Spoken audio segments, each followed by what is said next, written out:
Les gardes du port d'Alexandrie voient arriver un navire battant pavillon royal. À son bord, une femme de 40 ans, le visage marqué par les épreuves, mais le regard déterminé. Arsinoé II, sœur du pharaon Ptolémée. II rentre en Égypte après avoir tout perdu. Ses 2 fils ont été assassinés par son propre époux, Ptolémée Kéraonos. Elle a survécu de justesse à ce massacre familial qui visait à éliminer tous les héritiers potentiels au trône de Macédoine.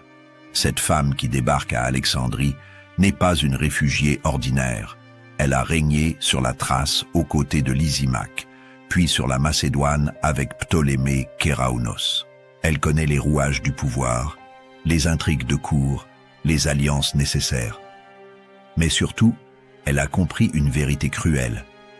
Dans le monde hellénistique, la famille peut être votre plus grand ennemi. En Égypte, elle retrouve son frère Ptolémée II dans une situation délicate. Le royaume fait face à des révoltes intérieures, des menaces extérieures et une crise de légitimité. La première épouse du pharaon, Arsinoé Ier, vient d'être exilée à Coptos pour complot. Le trône vacille, les ennemis rôdent, et Ptolémée II a besoin d'une alliée de confiance. Arsinoé II propose alors à son frère quelque chose d'impensable, un mariage entre eux. Cette union choquera le monde grec, violera tous les tabous de l'époque, mais elle sauvera l'Égypte ptolémaïque et créera un modèle dynastique qui durera 3 siècles. L'idée d'épouser son frère ne vient pas à Arsinoé II par hasard. Cette femme a survécu au monde impitoyable des royaumes hellénistiques en analysant froidement chaque situation. Elle a vu comment les mariages politiques peuvent tourner au désastre, comment les alliances extérieures peuvent devenir des pièges mortels. Son premier mariage avec Lysimaque lui avait appris les règles du jeu. Malgré leurs 40 ans d'écart, cette union avait été stable et fructueuse.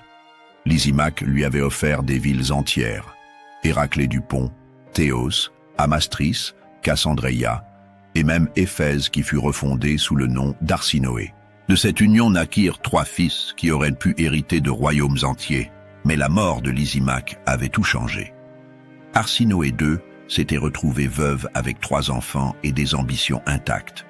Son erreur fut d'accepter l'alliance avec Ptolémée Kéraonos, qui semblait offrir protection et légitimité. Quelques semaines après le mariage, son nouvel époux fit assassiner 2 de ses fils à Cassandreia. Seul l'aîné Ptolémée de Telmessos échappa au massacre. Cette tragédie lui enseigne une leçon cruciale. Les alliances extérieures sont dangereuses, car elles créent des héritiers concurrents. Un époux étranger peut toujours décider d'éliminer les enfants d'un précédent lit pour sécuriser sa propre descendance. Mais un frère partage le même sang, les mêmes ancêtres, les mêmes intérêts dynastiques. En 275 avant Jésus-Christ, Ptolémée II épouse sa sœur Arsinoé II. La nouvelle fait l'effet d'une bombe dans tout le monde méditerranéen. Les Grecs d'Alexandrie sont partagés entre indignation et fascination. Le mariage entre frères et sœurs était considéré comme réservé aux dieux dans la mythologie grecque, pas aux mortels. Le poète Sotadès écrit une épigramme cinglante pour se moquer de cette union incestueuse. Ptolémée II ne supporte pas cette raillerie publique. Il fait emprisonner le poète et, selon certaines sources, le fait jeter à la mer dans une boîte de plomb. Cette réaction brutale montre à quel point le couple royal est conscient de la fragilité de sa position. Mais Arsinoé II a prévu cette résistance. Elle déploie une stratégie de communication brillante pour légitimer leur union. D'abord, elle s'appuie sur la mythologie égyptienne. Isis et Osiris, divinités centrales du panthéon égyptien, sont eux-mêmes frères et sœurs époux. En se présentant comme leurs incarnations humaines, Arsinoé II et Ptolémée II rendent leur mariage non seulement acceptable, mais sacré aux yeux des Égyptiens. Ensuite, elle fait appel à la mythologie grecque. Zeus et Héra, le couple royal de l'Olympe, sont également frères et sœurs. Le poète Théocrite, moins téméraire que Sotadès, compose une idylle célébrant cette union divine. Il compare explicitement le couple pharaonique à Zeus et Héra, facilitant l'acceptation de ce mariage auprès de la population grecque d'Alexandrie. Arsinoé II ne se contente pas du titre d'épouse royale. Elle devient co-régente de facto, influençant toutes les décisions importantes du royaume. Cette femme d'expérience apporte à Ptolémée II une vision stratégique que ses conseillers masculins n'ont pas. Quand éclate la première guerre syrienne contre Antiochos Ier en 276, les premières nouvelles sont mauvaises. Les troupes égyptiennes subissent des revers face aux armées séleucides. Le moral des soldats s'effondre et certains généraux envisagent déjà la retraite. C'est alors qu'Arsinoé II prend une décision audacieuse. Elle accompagne Ptolémée II sur le front. La stèle de Pitome témoigne de cette intervention directe. Arsinoé II se rend à Héronpolis, près de l'isthme de Suez, pour inspecter personnellement les troupes et leur redonner courage. Sa présence sur le champ de bataille n'est pas symbolique. Elle comprend que la guerre se joue autant sur le moral que sur la stratégie militaire. Cette initiative porte ses fruits. Les soldats, galvanisés par la présence de leur reine, reprennent l'offensive. La guerre se termine en 271 par une victoire égyptienne qui étend l'influence ptolémaïque en Cilicie et en Carie. Pour la première fois, depuis des décennies, l'Égypte retrouve sa position de grande puissance méditerranéenne. Arsinoé II comprend que leur mariage ne peut survivre sur la simple acceptation populaire. Il faut créer une légitimité religieuse durable. Elle conçoit alors un système théologique révolutionnaire, le culte dynastique des Ptolémées. Le couple royal crée le culte des Théoi Adelphoi, les dieux frères. Cette innovation religieuse dépasse le simple syncrétisme entre mythologie grecque et égyptienne. Elle institue une nouvelle catégorie divine. Les souverains vivants deviennent des dieux de leur vivant, pas seulement après leur mort. Cette divinisation a des conséquences politiques majeures. En devenant des dieux, Ptolémée II et Arsinoé II se placent au-dessus des lois humaines. Leur mariage n'est plus incestueux, il est divin. Leurs décisions ne peuvent plus être contestées sur des bases morales, puisqu'ils incarnent la volonté divine.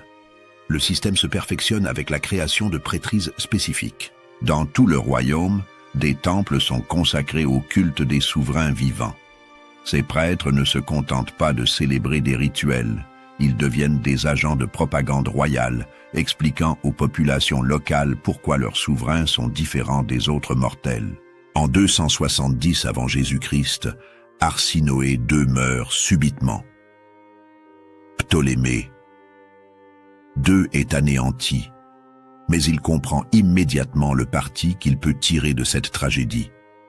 La mort de sa sœur épouse va lui permettre de franchir une étape supplémentaire dans la construction de leur légitimité divine. Il organise des funérailles grandioses qui durent plusieurs semaines. Arsinoé II est divinisé sous le nom de Philadelphos, celle qui aime son frère. Ptolémée II prend le même épithète, devenant Philadelphe, celui qui aime sa sœur. Cette épithète commune symbolise leur union éternelle au-delà de la mort. 2 temples majeurs sont construits en son honneur, un à Alexandrie et un autre à Memphis. Mais Ptolémée II va plus loin. Il exige que tous les sanctuaires égyptiens intègrent le culte d'Arsinoé II comme Sinaothéos, divinité qui partage le temple avec les dieux traditionnels. Cette mesure révolutionnaire fait d'Arsinoé II la première mortelle à recevoir un culte dans tous les temples d'Égypte. L'opération de communication est parfaitement réussie. Ptolémée II, désormais veuve d'une déesse, devient naturellement un dieu lui-même. Le couple forme la dyade des Théoi Adelphoi, les dieux frères, qui inaugurent le culte dynastique ptolémaïque. Tous leurs successeurs hériteront de ce statut divin et de la légitimité qu'il confère. Le modèle créé par Arsinoé II et Ptolémée II devient rapidement la norme dynastique. Leurs successeurs comprennent que le mariage incestueux n'est plus un scandale, mais une nécessité politique. Il garantit la pureté du sang royal et évite les complications liées aux héritages multiples. Ptolémée III Évergète ne suit pas immédiatement cet exemple. Il épouse Bérénice II de Cyrène dans le cadre d'une alliance politique traditionnelle. Mais ce mariage externe crée précisément les problèmes qu'Arsinoé II avait voulu éviter. Bérénice II doit constamment prouver sa loyauté envers la dynastie ptolémaïque plutôt qu'envers sa famille d'origine. C'est avec Ptolémée IV Philopator que le système d'Arsinoé II se généralise vraiment. Il épouse sa sœur cadette Arsinoé III, reprenant exactement le modèle de ses grands-parents. Cette union produit un héritier, Ptolémée V Épiphane, qui assure la continuité dynastique sans complications externes. Mais Ptolémée IV pousse la logique du système à son extrême. Pour éliminer toute concurrence potentielle, il assassine méthodiquement tous ses proches. Son oncle Lysimaque, sa mère Bérénice II, son frère Magas et finalement sa propre sœur épouse Arsinoé III. Le modèle d'Arsinoé II, conçu pour protéger la famille royale, se transforme en machine à broyer cette même famille. Ptolémée V Épiphane, orphelin de père et de mère à 6 ans, épouse Cléopâtre Ier, fille du roi séleucide Antiochos III. Ce retour temporaire aux alliances externes produit 3 enfants. Ptolémée VI Philométor, Ptolémée VIII Évergète II et Cléopâtre II. Mais cette génération va connaître les pires excès du système ptolémaïque. Cléopâtre II épouse d'abord son frère aîné, Ptolémée VI Philométor. Leur union semble stable jusqu'à ce que Ptolémée VIII Évergète II revendique sa part d'héritage. Une guerre civile éclate entre les 2 frères, avec Cléopâtre II au centre des enjeux. Quand Ptolémée VI meurt, Ptolémée VIII épouse immédiatement sa belle-sœur, devenant ainsi le mari de la veuve de son propre frère. Mais Ptolémée VIII ne s'arrête pas là. Il assassine le fils que Cléopâtre II avait eu avec son premier mari, éliminant ce rival potentiel. Puis il prend une deuxième épouse, Cléopâtre III, qui est à la fois sa nièce et sa belle-fille. Cette femme est doublement liée à lui par le sang et par alliance. Le système atteint son paroxysme de complexité et d'horreur quand Ptolémée VIII fait violence à la fille de Cléopâtre II, qui devient sa 3e épouse. Cette jeune femme est simultanément sa belle-fille, sa nièce par 2 branches différentes, et désormais, sa femme. Le palais ptolémaïque ressemble désormais à un labyrinthe incestueux où chaque nouvelle union multiplie les liens de parenté. Ptolémée IX Sotère II, fils de Ptolémée VIII et de Cléopâtre III, hérite d'un système dynastique parfaitement rodé, mais complètement perverti. Il épouse successivement ses 2 sœurs, d'abord Cléopâtre IV, puis Cléopâtre Sélénée. Cette polygamie sororale devient une nouvelle norme dans la famille royale. Cléopâtre Sélénée illustre parfaitement la condition des femmes royales ptolémaïques. Après son mariage avec son frère Ptolémée IX, elle épouse successivement 3 rois séleucides, Antiochos VIII Grippo, Antiochos IX Kyzikénos et Antiochos X Eusébès Philopator. Elle finit assassinée en 69 à Séleucie, sur l'Euphrate, victime des intrigues dynastiques qu'elle avait passé sa vie à naviguer. Mais c'est un mariage non dynastique de Ptolémée IX qui aura les conséquences les plus importantes. Il prend pour maîtresse une femme dont l'identité reste inconnue, violant ainsi les règles de pureté sanguine établies par Arsinoé II. Cette union impure produit 4 enfants, dont Ptolémée XII Néo, Dionysos Aulète, futur père de Cléopâtre VII. Cette branche bâtarde de la famille royale montre les limites du système d'Arsinoé II. La consanguinité excessive a affaibli génétiquement la lignée principale, rendant nécessaire l'introduction de sang nouveau. Mais cette ouverture crée de nouveaux problèmes de légitimité que les derniers Ptolémées devront résoudre. Ptolémée XII. Aulète, fils illégitime de Ptolémée IX, doit constamment prouver sa légitimité face aux branches plus pures de la famille. Il épouse probablement Cléopâtre V Tryphaïna, elle-même descendante de unions incestueuses multiples. Leur fille, Cléopâtre VII, hérite ainsi d'un patrimoine génétique extrêmement concentré. L'arbre généalogique de Cléopâtre VII révèle l'aboutissement du système créé par Arsinoé II. Elle n'a que 6 arrière-grands-parents au lieu des 16 normaux, tant les mariages consanguins se sont accumulés sur les générations. Ptolémée IX occupe simultanément 5 positions différentes dans sa généalogie. Grand-père paternel, grand-oncle paternel, grand-oncle maternel, arrière-grand-père maternel et arrière-grand-oncle. Cette concentration génétique extrême aurait dû produire une héritière faible et maladive, conformément aux lois de la génétique. C'est exactement l'inverse qui se produit.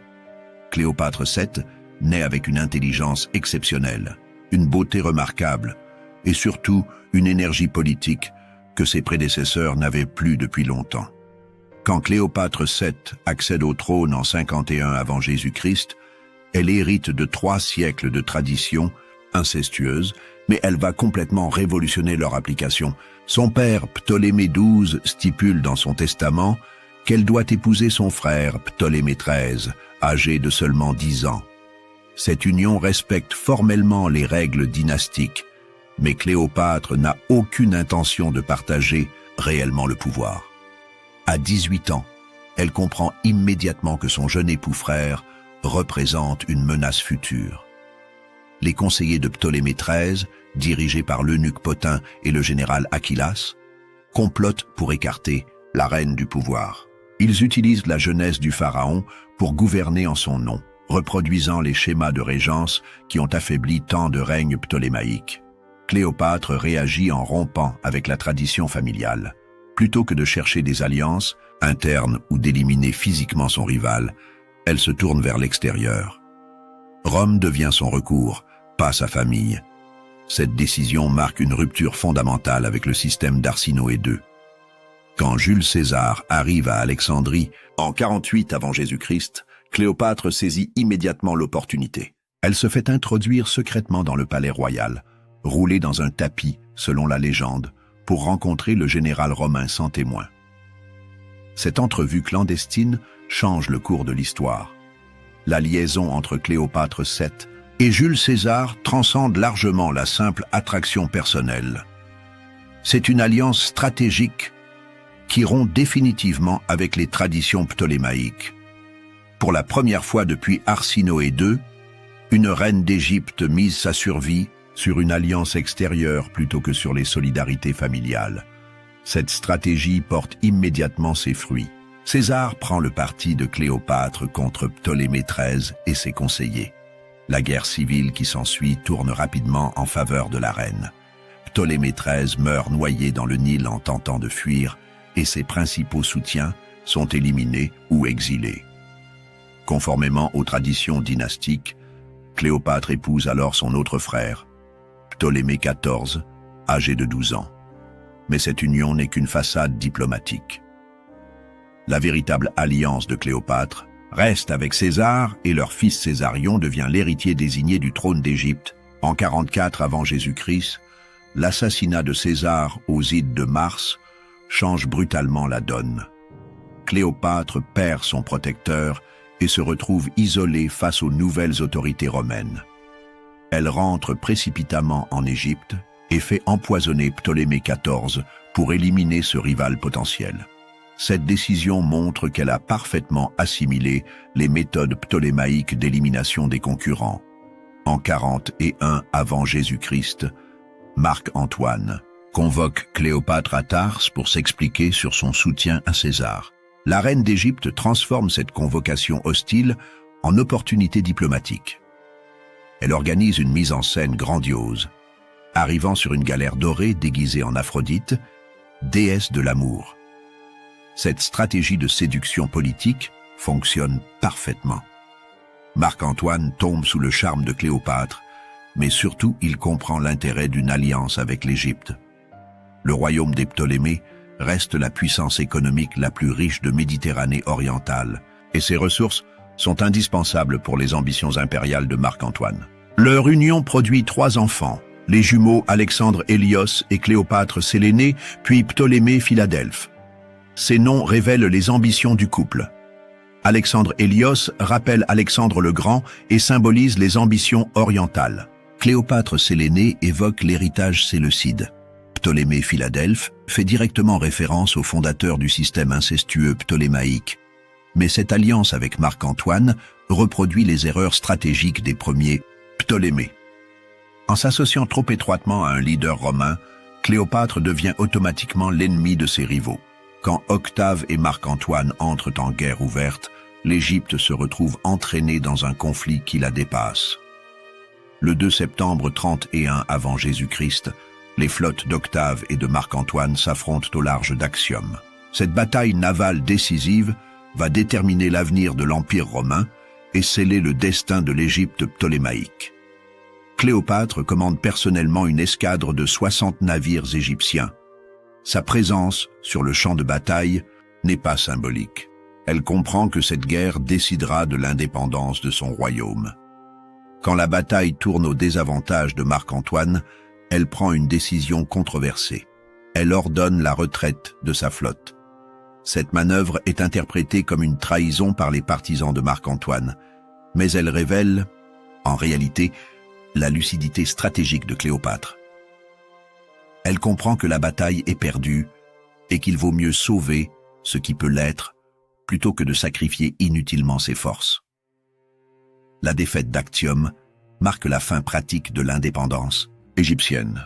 Octave débarque en Égypte l'année suivante avec une armée considérable. Marc-Antoine et Cléopâtre tentent quelques résistances, mais leur situation est désespérée. Le système ptolémaïque, qui avait survécu 3 siècles grâce au mariage incestueux, s'effondre face à la puissance romaine. Le 12 août 30 avant Jésus-Christ, Cléopâtre VII se donne la mort dans son mausolée d'Alexandrie. Les circonstances exactes de son suicide restent débattues. Morsure de serpent, poison ou poignard. Mais l'essentiel n'est pas dans les détails techniques, c'est dans la signification politique de cet acte. En choisissant la mort plutôt que la captivité, Cléopâtre préserve la dignité de sa dynastie. Elle évite l'humiliation d'être exhibée dans le triomphe d'Octave, sort réservé aux souverains vaincus.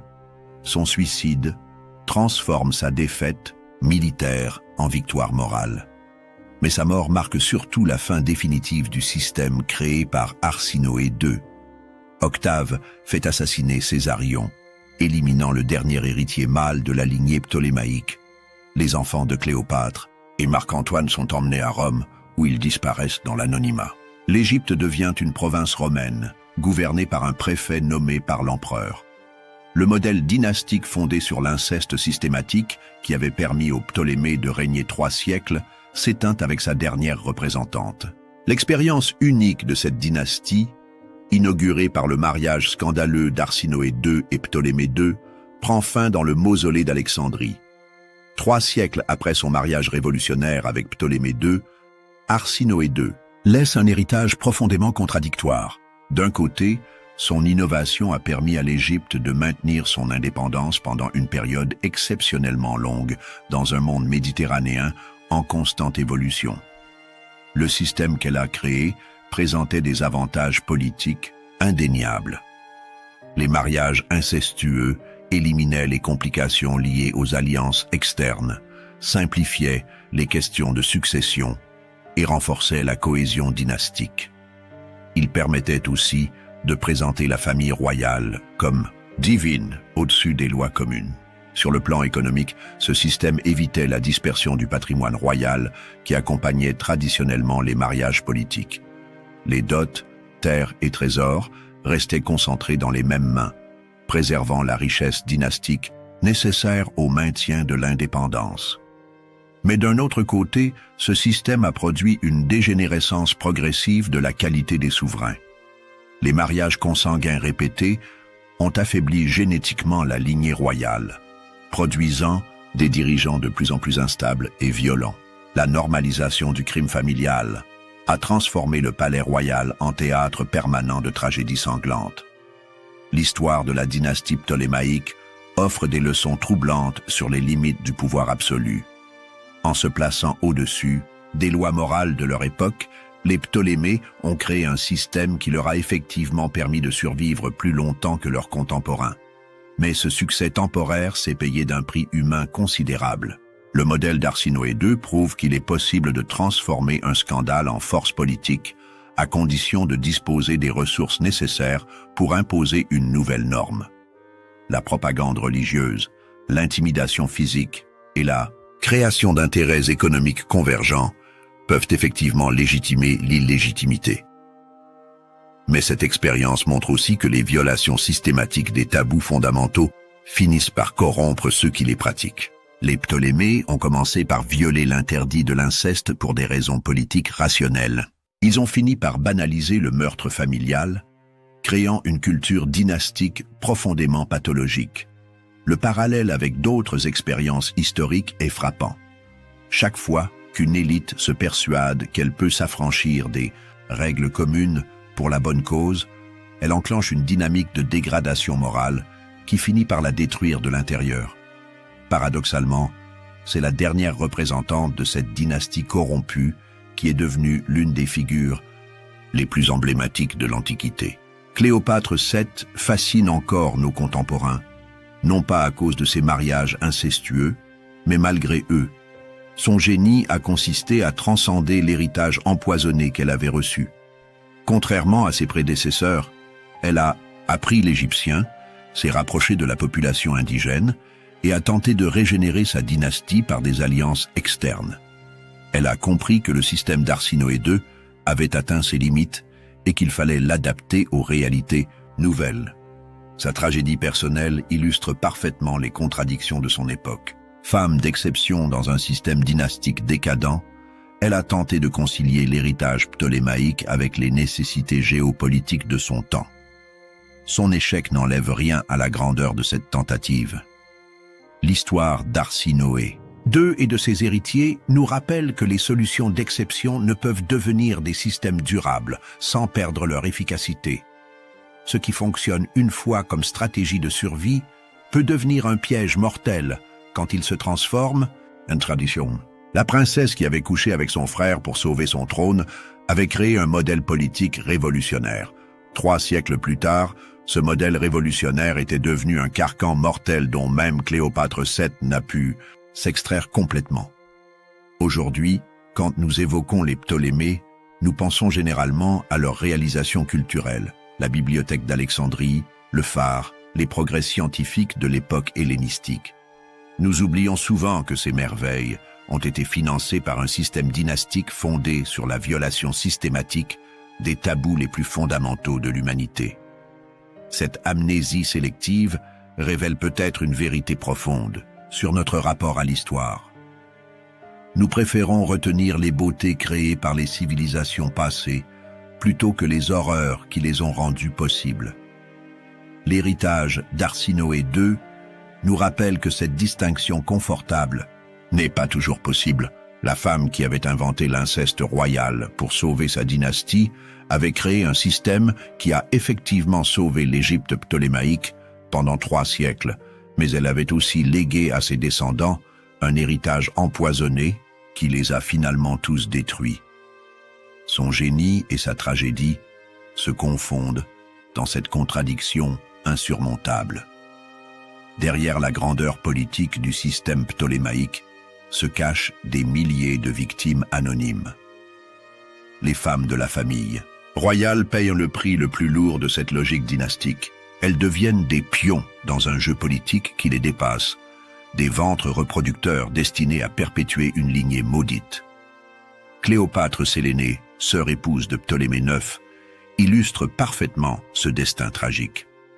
Mariée, d'abord à son frère, elle est ensuite prêtée à 3 rois séleucides successifs pour sceller des alliances diplomatiques. Sa vie entière se résume à une série de mariages politiques qui l'emmènent d'Alexandrie à Antioche, de palais en palais, sans jamais lui permettre de choisir son destin. Elle finit assassinée en 69 avant Jésus-Christ, à Séleucie, sur l'Euphrate, victime d'une intrigue dynastique séleucide. Sa mort passe inaperçue dans les chroniques de l'époque, noyée dans la liste interminable des violences politiques qui ensanglantent le monde hellénistique finissant. Les enfants royaux subissent un sort à peine moins cruel. Élevés dans la perspective de règnes qui ne viendront peut-être jamais, ils apprennent dès leur plus jeune âge que leurs propres frères et sœurs sont leurs rivaux potentiels. Cette éducation produit des adultes incapables de relations humaines normales, conditionnés pour la méfiance et la violence. Ptolémée Eupator, fils de Ptolémée VI et Cléopâtre II, aurait dû régner sous le nom de Ptolémée VII, mais son oncle Ptolémée VIII l'assassine pour s'emparer du trône. Ce meurtre d'un enfant innocent par son propre oncle illustre jusqu'où peut mener la logique du système créé par Arsinoé II.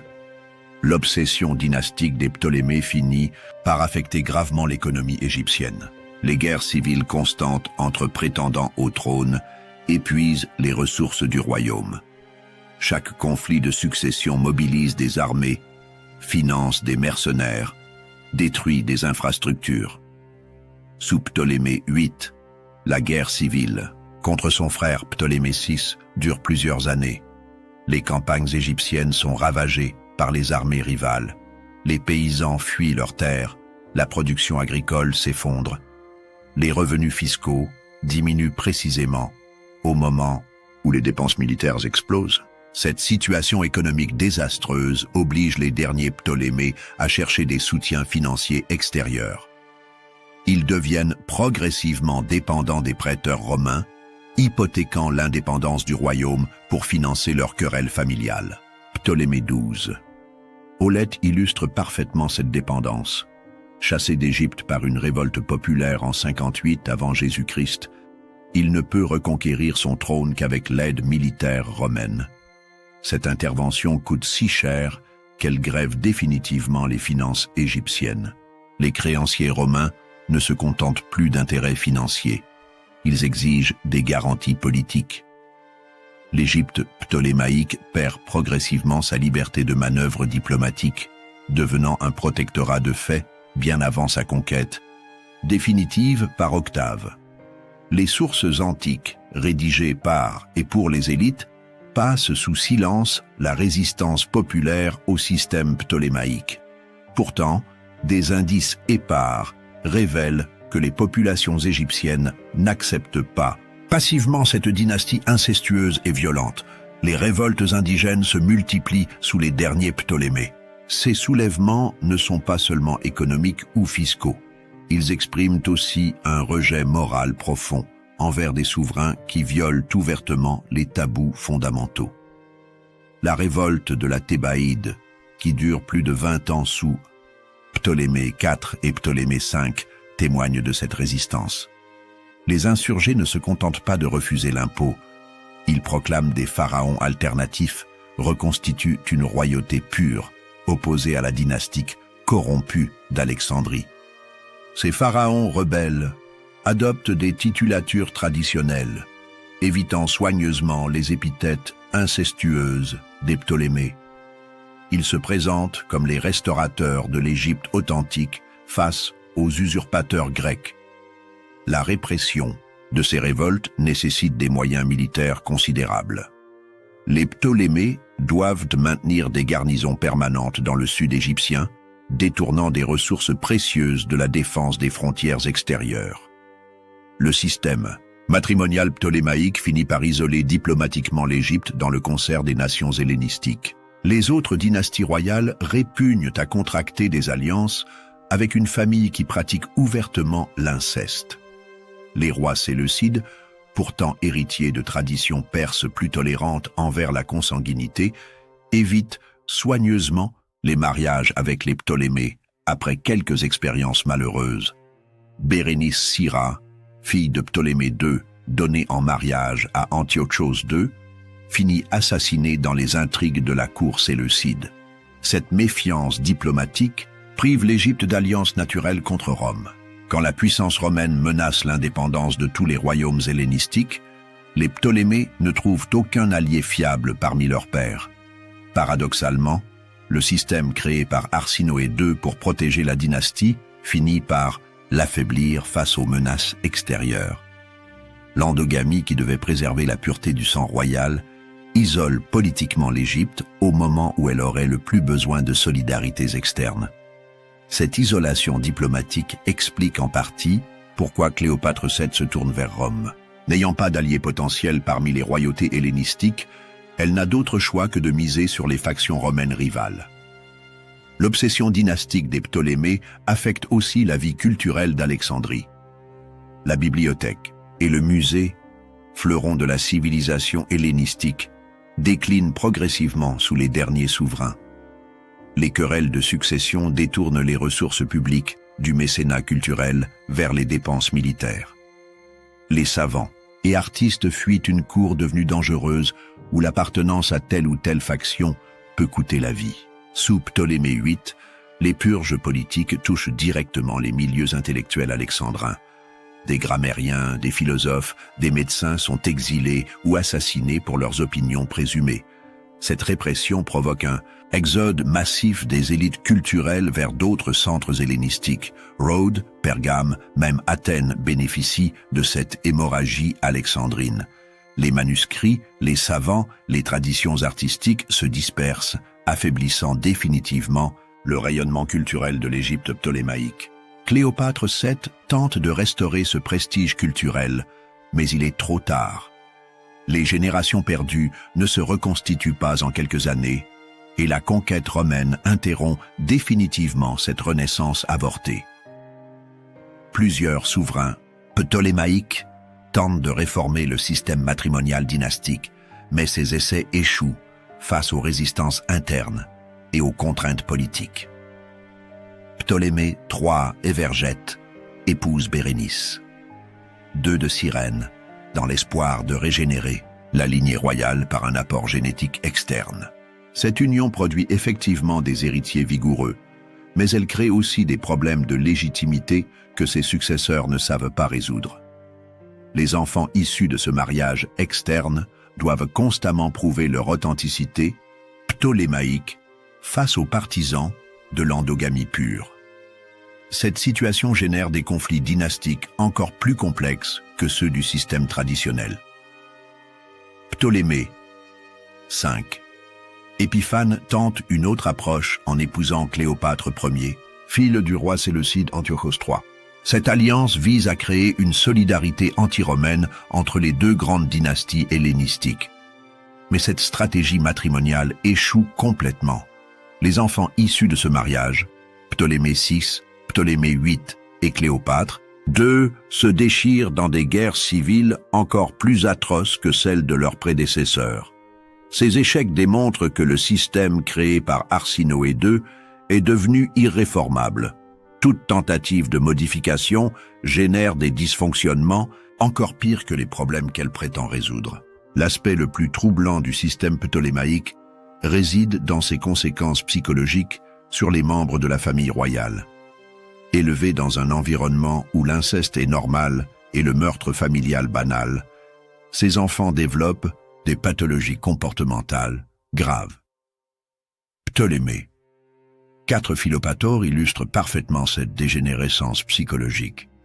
Il assassine méthodiquement tous ses proches, mère, frère, oncle, épouse, sans manifester la moindre émotion. Cette froideur meurtrière révèle une personnalité profondément perturbée par son éducation dynastique. Ptolémée VIII développe des perversions sexuelles explicitement liées à l'inceste familial. Il viole sa belle-fille, épouse ses nièces, accumule les unions consanguines, comme d'autres collectionnent les trophées. Cette boulimie incestueuse témoigne d'une sexualité complètement déstructurée. Les femmes de la famille royale développent elles aussi des pathologies spécifiques. Cléopâtre III manipule ses fils, Ptolémée IX et Ptolémée X, dressant ses propres enfants, les uns contre les autres pour conserver son influence politique. Cette instrumentalisation des liens familiaux produit des individus incapables d'affection authentique. Leurs relations personnelles se résument à des calculs de pouvoir. Leurs sentiments se limitent à la méfiance et à l'ambition. Les dernières générations ptolémaïques illustrent l'aboutissement logique du système créé par Arsinoé II. Ptolémée XI Alexandre II règne exactement 19 jours avant d'être lynché par la foule alexandrine. Son crime, avoir assassiné Bérénice III, sa belle-mère et épouse, quelques semaines après leur mariage. Ce lynchage révèle que même la population d'Alexandrie, pourtant habituée aux excès dynastiques, a des limites. Le meurtre d'une reine populaire par son propre époux beau-fils dépasse ce que l'opinion publique peut tolérer. Ptolémée. 12 Aulète doit son surnom péjoratif, joueur de flûte, à sa préférence pour les arts plutôt que pour la politique. Cette apparente frivolité cache en réalité une stratégie de survie. En se réfugiant dans les plaisirs esthétiques, il évite les pièges mortels de la vie dynastique. Mais cette stratégie d'évitement ne peut fonctionner indéfiniment. Les crises économiques et les pressions romaines obligent même ce roi artiste à prendre des décisions politiques qui déclenchent des révoltes et des exils. Bérénice IV, fille de Ptolémée XII, tente de renverser son père avec l'appui des Alexandrins. Cette révolte filiale témoigne de la complète dislocation des liens familiaux dans la dynastie ptolémaïque. Une fille n'hésite plus à faire la guerre à son propre père. Dans ce contexte de décadence généralisée, l'émergence de Cléopâtre VII apparaît comme un miracle historique. Cette femme exceptionnelle réussit à transcender l'héritage empoisonné de sa famille pour redevenir une véritable souveraine. Sa première innovation consiste à apprendre l'égyptien, devenant la première Ptolémée depuis 3 siècles à pouvoir communiquer directement avec ses sujets indigènes. Cette démarche révèle une intelligence politique que ses prédécesseurs n'avaient plus. Elle comprend que la survie de sa dynastie passe par une réconciliation avec les populations égyptiennes. Contrairement à ses ancêtres enfermés dans leurs palais alexandrins, elle voyage à travers l'Égypte, participe aux cérémonies religieuses traditionnelles, adopte la titulature pharaonique complète. Cette stratégie de réégyptianisation porte ses fruits. Pour la première fois depuis des générations, une souveraine ptolémaïque jouit d'une popularité authentique auprès de ses sujets. Les témoignages papyrologiques révèlent que les Égyptiens considèrent Cléopâtre VII comme leur véritable pharaon, pas comme une usurpatrice étrangère. Mais cette réconciliation avec l'Égypte ne peut compenser la faiblesse militaire du royaume face à Rome. Cléopâtre VII hérite d'un État épuisé par 3 siècles de guerre civile, d'un trésor vidé par les dépenses dynastiques, d'une armée démoralisée par les défaites répétées. L'alliance avec Jules César offre à Cléopâtre VII l'illusion d'une renaissance possible. Le général romain dispose de la puissance militaire qui manque à l'Égypte, tandis que l'Égypte possède les ressources économiques que convoite Rome. Leur fils Césarion symbolise cette alliance régénératrice. Pour la première fois depuis des siècles, un héritier ptolémaïque n'est pas le produit d'un mariage incestueux. Ce métissage romano-égyptien pourrait théoriquement inaugurer une nouvelle ère dynastique. César semble effectivement séduit par le modèle pharaonique. Ces derniers projets incluent une possible orientalisation du pouvoir romain, avec Alexandrie comme seconde capitale de l'Empire. Cette vision géopolitique révolutionnaire aurait pu sauver l'indépendance égyptienne. Mais l'assassinat de César aux Ides de mars 44 brise brutalement ce rêve. Cléopâtre VII se retrouve isolée face à des héritiers politiques romains qui ne partagent pas les ambitions orientales du dictateur. Elle commet alors l'erreur de faire empoisonner Ptolémée XIV, son frère époux. Cette décision révèle qu'elle n'a pas complètement rompu avec les méthodes ptolémaïques traditionnelles. En éliminant ce rival potentiel, elle reproduit les erreurs de ses ancêtres. L'alliance avec Marc-Antoine représente la dernière chance de sauver l'indépendance égyptienne. Ce général ambitieux partage avec Cléopâtre VII une vision orientale de l'Empire romain qui pourrait préserver l'autonomie ptolémaïque. Leurs projets communs révèlent une ambition géopolitique considérable. Les donations d'Alexandrie de 34 avant Jésus-Christ redistribuent théoriquement tout l'Orient entre leurs enfants. Alexandre Hélios reçoit l'Arménie et la Médie, Cléopâtre Sélénée, la Cyrénaïque et la Libye, Ptolémée Philadelphe la Syrie et la Cilicie. Cette répartition territoriale annonce la création d'un empire oriental autonome, dirigé par la descendance de Cléopâtre VII et Marc-Antoine. Si ce projet avait réussi, il aurait définitivement sauvé l'héritage ptolémaïque de l'absorption romaine. Mais cette ambition se heurte à la détermination d'Octave de préserver l'unité de l'Empire romain. La guerre civile devient inévitable entre les deux conceptions rivales de la romanité, occidentale et républicaine chez Octave, orientale et monarchique chez Marc-Antoine.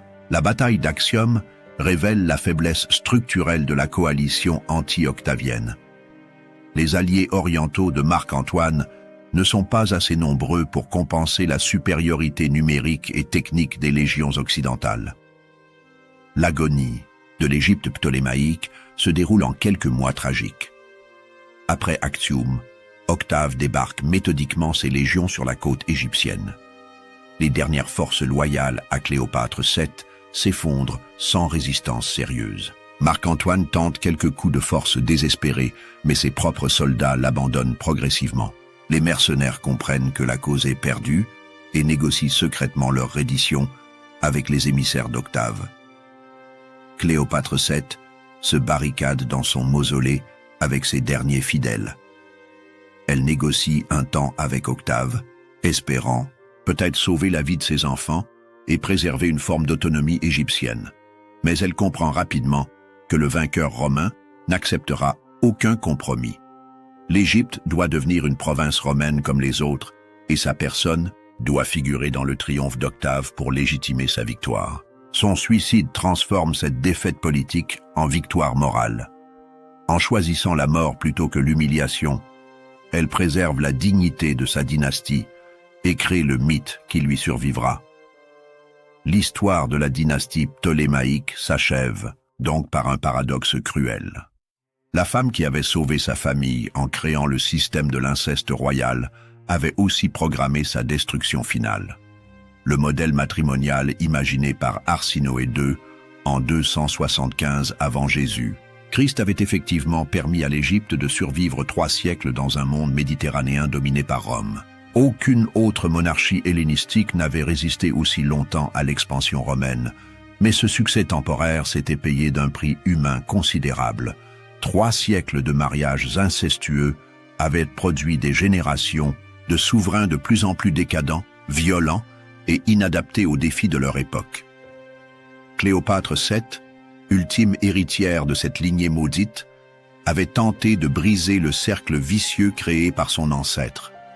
Son intelligence, son charisme, sa capacité politique étaient indéniables. Mais elle n'avait pas pu compenser seule 3 siècles de dégénérescence dynastique. Sa mort marque la fin définitive d'une expérience unique dans l'histoire humaine. Une dynastie entière construite sur la violation systématique des tabous les plus fondamentaux. Cette expérience avait prouvé qu'il était possible de transformer un scandale en système politique durable. Mais elle avait aussi démontré que les violations répétées des lois morales finissent par corrompre irrémédiablement ceux qui les pratiquent. Les Ptolémées avaient survécu en tant que dynastie, mais ils avaient perdu leur humanité en chemin. Aujourd'hui, quand nous évoquons Cléopâtre VII, nous oublions généralement qu'elle était l'héritière de cette tradition incestueuse. Nous préférons retenir son histoire d'amour avec César et Marc-Antoine plutôt que ses mariages avec ses frères Ptolémée XIII et Ptolémée XIV. Cette amnésie sélective révèle peut-être notre difficulté à accepter que la grandeur et l'horreur puissent coexister dans la même civilisation. L'Égypte ptolémaïque nous a légué des merveilles culturelles et scientifiques, mais elle les a produites grâce à un système dynastique profondément perverti. La princesse qui avait couché avec son frère pour sauver son trône avait effectivement sauvé sa dynastie, mais elle l'avait sauvée au prix de son âme. Cette contradiction insurmontable résume peut-être toute l'ambiguïté du pouvoir absolu et de ses tentations mortelles. L'héritage d'Arsinoé II nous rappelle qu'aucune fin, même la plus noble, ne justifie tous les moyens, et que les solutions d'exception, quand elles deviennent des systèmes permanents, finissent toujours par dévorer ceux qui les ont créés.